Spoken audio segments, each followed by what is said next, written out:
Hey Optimancers, Chris here. In previous videos I've discussed where I think different classes rank in regards to each other, and I discussed a bit which subclasses I thought were particularly strong or weak, but there's been a fair number of subclasses released since then, and I never did get around to ranking every single subclass in the game. Until now. In this video series, I'm going to go through each class and ranking every subclass. Now, Dungeon Dudes has ranked subclasses, and if you haven't seen that series, I'll link it in the video description.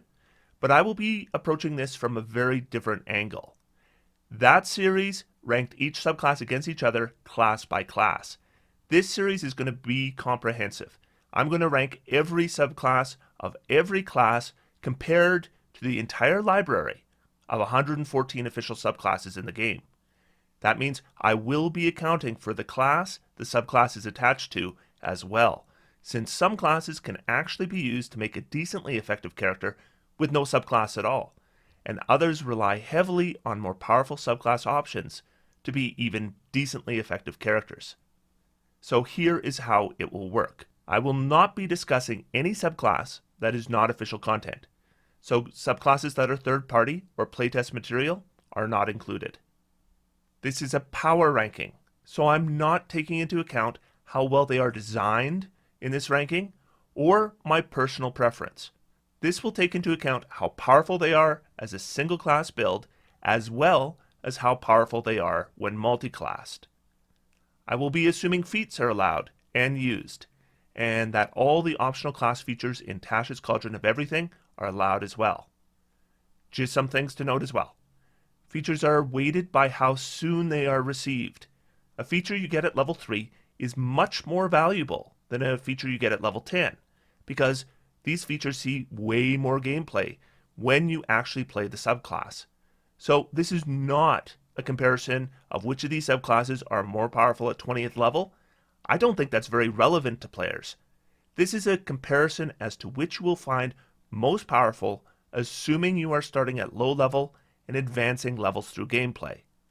A feature you have for 100% of that time is 5 times more valuable than a feature you're going to have for 20%. And although I will consider all 3 pillars of gameplay, I will be weighing the combat tier most heavily. The combat tier tends to be the tier that is most reliant on mechanics, and mechanics is what I'm looking at here. I also assume you will not be playing as a solo character. So features that work well with teammates, or even better, improve your teammates, will be considered in the ranking. Now before we begin, I'm going to address a couple common misconceptions before they come up. A bad feature does not make a subclass less powerful. I can add 10 terrible and practically useless features to the most powerful subclasses, and they're still the most powerful. I'm only looking at features that make a subclass better. Secondly, just because a feature can be replicated with a feat does not mean the feature isn't good.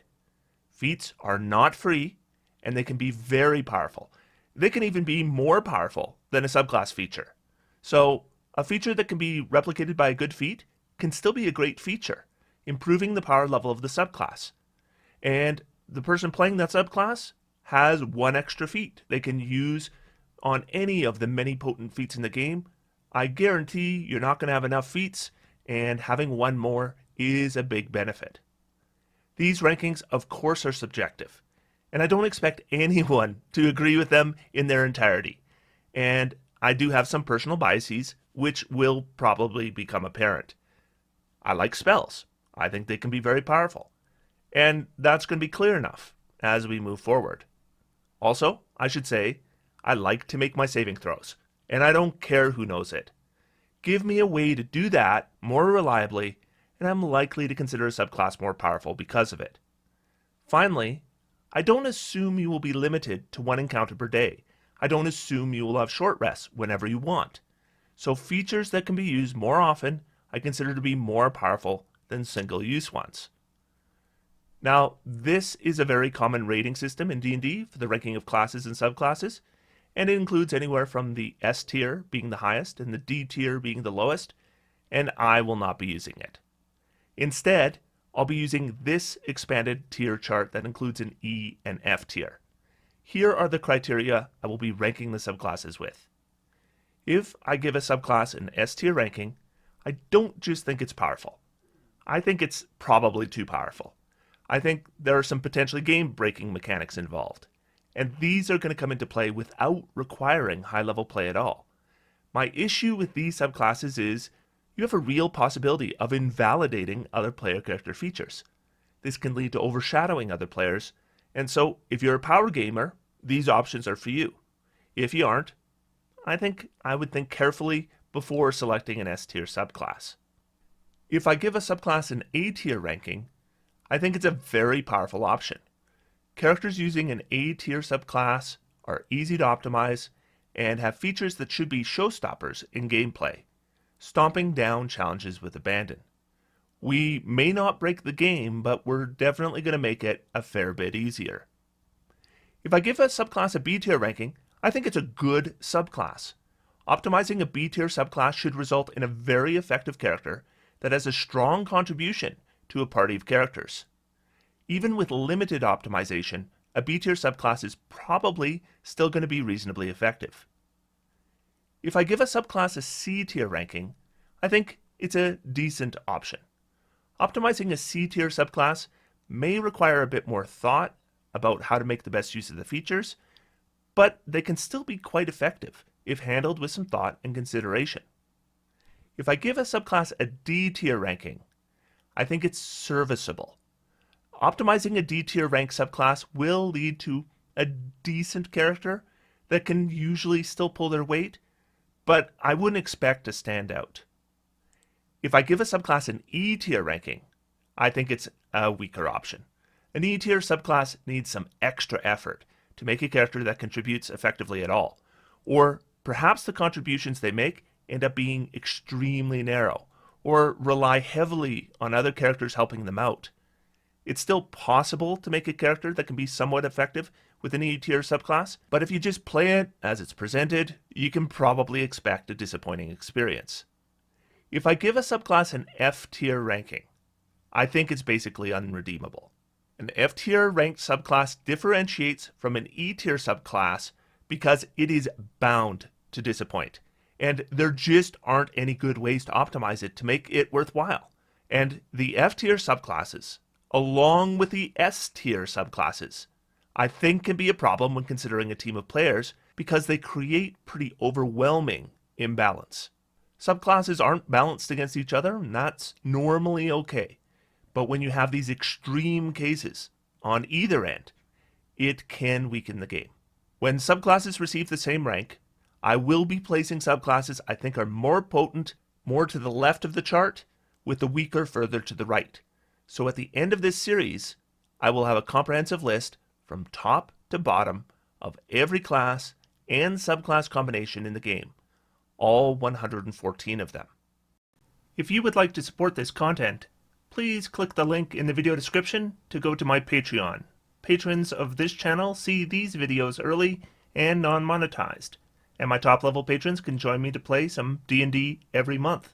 Today I would like to recognize these patrons: Rohit, Ryan Squire, Safes, Sajan Abraham, Scott Ballantyne, Scott Dunnington, and Scott J. Smith. Thank you all so much for your support. Let's get started.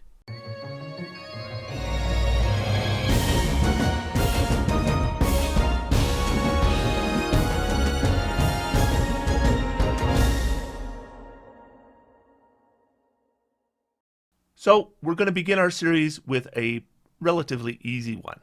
The Artificer class was first introduced in Eberron Rising from the Last War, and we saw them reprinted in Tasha's Cauldron of Everything with an additional subclass. As a recent addition, we have only 4 official subclasses for Artificer. All other classes have at least 7. So to begin with, the Artificer is our chassis here, and it has some challenges, to be honest. The Artificer is one of 3 half-casters in the game, Rangers and Paladins being the other 2, and spells are great, but when you're a half-caster, you end up far behind in spell levels and spell slots to full casters pretty quickly. So you really can't just be relying on spells to be effective. Usually this means you need something like extra attack and lean into weapon use, but extra attack is not a class feature for Artificers, meaning we're really relying on our subclass features if we hope to be effective at all. Not to say Artificer doesn't have some good features. Infuse item can be a very good feature, though it's going to be best in a campaign that is light on magic items. In a campaign where magic items are plentiful, it's going to be less impactful. And God forbid you're in a campaign where the DM tailors those magic items to player characters. Well, then even the hand crossbow user is going to have a magic weapon already without your help. And then infuse item, it's still okay, but not nearly the standout feature it otherwise might be. Flash of Genius, that's a good ability, and it can provide a bonus to saving throws to your Artificer or to their allies, or boost an ability check. But it's limited in use, and it requires a reaction, and it isn't received until 7th level. So it's good, but not uniquely so. Eventually you get extra attunement slots and a spell storing item, which are great, but these come up at level 10 and up, so probably not coming into effect for most of your career. So we really are relying on subclasses to make this class work well, and some achieve that better than others do. I'll be discussing each one in alphabetical order. And unfortunately that means the Alchemist is up first, and this isn't a strong way to start our list. The primary feature of the Alchemist is the experimental elixir, which allows you to create one elixir after a long rest and an additional elixir for every spell slot you spend. The problem, and it's a big problem, is that elixirs just aren't that good. In fact, I would say they aren't much, if any, better than the spell slots you use to make them. For example, an Artificer might have the Cure Wounds spell, which heals a d8 plus their intelligence modifier, probably about 8 points at 3rd level. But the Alchemist can spend that spell slot instead to make an elixir that will heal about 8 points at 3rd level. Except you're going to need to know beforehand that you need it, otherwise you're spending 2 actions in combat, one to create it and one for whomever drinks it. So then the question becomes, why not just keep the spell slot? The other options are all really minor effects, not much better than we would expect from a 1st level spell. And they don't even improve until you get to 9th level. So when 1st level spells aren't so potent anymore, this is still your primary feature of your subclass. And we're not getting extra attack, which means that we're pretty much reduced to low level spells if we haven't spent them on elixirs and cantrips. At 5th level we get a little bonus to damaging or healing spells, but no more than we would expect from a similar feature gained by full casting class. So in the end, alchemists are just really difficult to make work in any effective way. And we can buffer this a bit with multiclassing, but we might have been better off just going with that other class in the first place, as the Alchemist itself is just not offering much, meaning this subclass just doesn't work to make for an effective character. And that means, unfortunately, I have to give our very first subclass an F tier ranking, which is unfortunate because I like the concept of an alchemist character. Next up is the Armorer, and this one fares a bit better than the Alchemist. At least it has extra attack, which means we can do something half decent with our action, and our attacks use intelligence, which means we aren't too spread out in ability scores. The unfortunate thing is those intelligence-based attacks are limited to 2 weapons, which are special weapons, and neither of them deliver a lot of damage. The ranged weapon we shouldn't expect to do any more damage than a longbow, except it has shorter range. And the damage type is lightning, which will be okay most of the time, but you will come across resistance and immunity. And in rare circumstances, worse. Hope you don't fight any shambling mounds. So as a ranged weapon, this is probably just worse than a weapon out of the player's handbook, which means it's still workable, and you still can technically use sharpshooter with it, but it's not likely to deliver the damage that, a ranger with a bow is going to inflict, and they're half-casters too. Then we have the gauntlets, which do about as much damage as a flail, except, unlike most melee weapons, there really isn't much we can do with feats to enhance it, meaning it might actually be worse than a flail, except that creatures hit by the gauntlet have disadvantage on attacks against anyone but you until the start of your next turn. This has an advantage over similar features from the Ancestral Guardian Barbarian or the Cavalier Fighter. Those are limited in use. This one is not, which means there are some builds here. But we should also keep in mind that defensively, we don't hold up to either of those classes. We have less hit points, and for some reason, they decided to scrap access to the shield spell from the Unearthed Arcana version, which means you pretty much have to multiclass or expect to get turned to pulp by the enemies that you marked. Eventually, you do get extra infusions, and that's great, but that isn't until 9th level. So, to make the armor work well, which I think it can, you pretty much need to multiclass as well as make some very careful decisions. And then you can have a half-decent, if somewhat specialized character, and that is pretty much the definition of an E-tier ranking. And that brings us to the Artillerist, which I definitely have some affection for, but the Artillerist too has some challenges. Firstly, we're going to have a hard time using weapons, since we can't use intelligence with them and we don't get extra attack. What we do get, though, is a pretty decent use of our bonus action. The Protector Cannon can provide temporary hit points to multiple allies and yourself every round, and it's a fair number at low levels. Unfortunately, the wording of our 9th level feature, which improves our cannons, excludes the Protector Cannon. And if you play an Artillerist, you may want to actually shoot enemies with your cannon. And you can do that with 2 different cannon options, and they both do decent damage for a bonus action, but since we're using our action to probably cast a cantrip or a low-level spell, it's still pretty hard to keep up damage-wise as we go up in levels. And with the name like Artillerist, you might think you'd be good at that. Now, like the Alchemist, we get a little boost eventually on our damaging spells, but same thing. Full casters can get similar abilities without sacrificing half their casting power. And it's probably more than half your casting power. A half caster is not half as good at spell casting as a full caster. It is much less than that. Now, due to the effectiveness of the Protector Cannon, which outclasses almost all the other methods to provide temporary hit points in the game, I think the Artillerist is still serviceable. And unlike the armor, we don't need to shop other classes that be half decent with some good decisions. So I think we do creep up to a D ranking here. Which brings us to our final subclass, the Battlesmith. Of all the subclasses for Artificer, this one probably gives you the most. You get extra attack, you get intelligence-based attacks, which can be used with any weapon that you make into an infusion, meaning we can take full advantage of feat options, and with little boosts like Arcane Jolt instead of Smite, and Flash of Genius instead of Protective Aura, we kind of become sort of a lesser paladin. On top of this, we get a pretty good pet. It gives us a not terrible option with our bonus action, and it has a reaction we'll likely get to use on most rounds, which does have a decent effect. So overall, you can make a perfectly effective Battlesmith without multiclassing or complicated optimization. You won't be super powerful, but you'll be decent. And that means the Battlesmith is going to achieve a C ranking.